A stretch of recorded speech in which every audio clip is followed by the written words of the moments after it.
One of the tabloid papers, the New York Yodel, has a midsection where they feature some poor sap who's hung around long enough to make it to 100. This time, the poor sap is me. Last week, the paper sent this young whip of a girl to interview me. She bounced around the linoleum room, poking around the photos on my bureau. "Is she awake?" she asked Jolene, the day nurse, like I wasn't even there.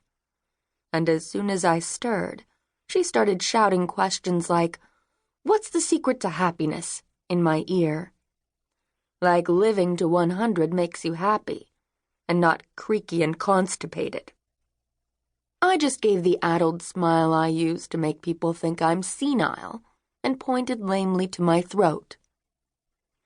I haven't been able to speak for 30 years, since I had my voice box removed. Cancer of the larynx. Don't smoke, kids. "Oh, right," the young reporter ducked her head. "I forgot. Well, here." She thrust a legal pad and a pen into my lap. "You can write the answers." I held up my gnarled hands and shrugged. Arthritis. "Oh." She gingerly picked up the pad and pen again, afraid to brush against my paper-thin skin. Back they went into this large satchel like newsboys used to carry. "Do you know?" she said, rustling around for something else. "I looked you up in our archives, and I found you. Martha O'Doyle, right? I checked the dates. This must be you." She pulled out a regular sheet of paper, but printed on it was an old newspaper article. It was the last time I was in the papers. 87 years ago. I recognized the headline. March 26th, 1929. Bomb kills newspaper tycoon and his wild Rose. Priceless art collection destroyed. Rose, battier than a church bell, says maid. New York society was rocked last night by a bomb that exploded just past midnight in the home of newspaper tycoon J. Archer Sewell. Killed in the blast were both Mr. Sewell and his wife, the former Rose Pritchard, heiress to the Union Eastern Railroad fortune. The couple's lavish Fifth Avenue mansion, once site of some of society's most opulent entertainments, was destroyed. Lost, too, was Mrs. Sewell's art collection, described as unrivaled by experts, and glimpsed only by guests of the increasingly reclusive Sewell family.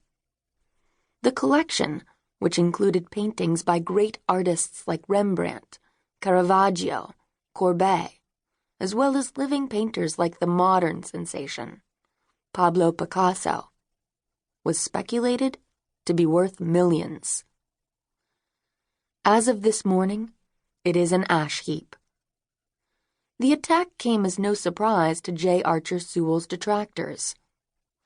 As publisher of this newspaper's rival, the Daily Standard, Sewell was known as a staunch defender of traditional American values in today's rocky times.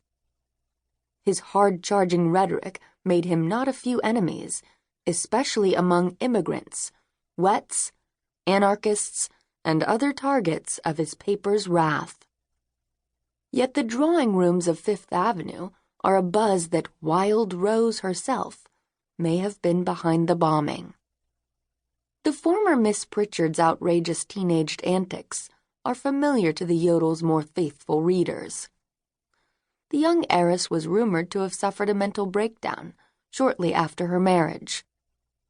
Sources close to the heiress say that her behavior had become increasingly erratic, and in recent years, she often refused to leave her rooms. Mrs. Sewell's more recent outbursts were captured in this very paper. But was this former debutante capable of an act of such shocking violence? "I wouldn't put it past her," shared Martha O'Doyle, a young housemaid of Irish extraction. She was nuttier than a fruitcake, always howling in her room like a right lunatic. If you ask me, she set off that bomb herself. She should have been locked up in a madhouse, continued the outspoken young Colleen. It was only through Mr. Sewell's kindness, God bless him, that she could remain in her home, with all her comforts about her.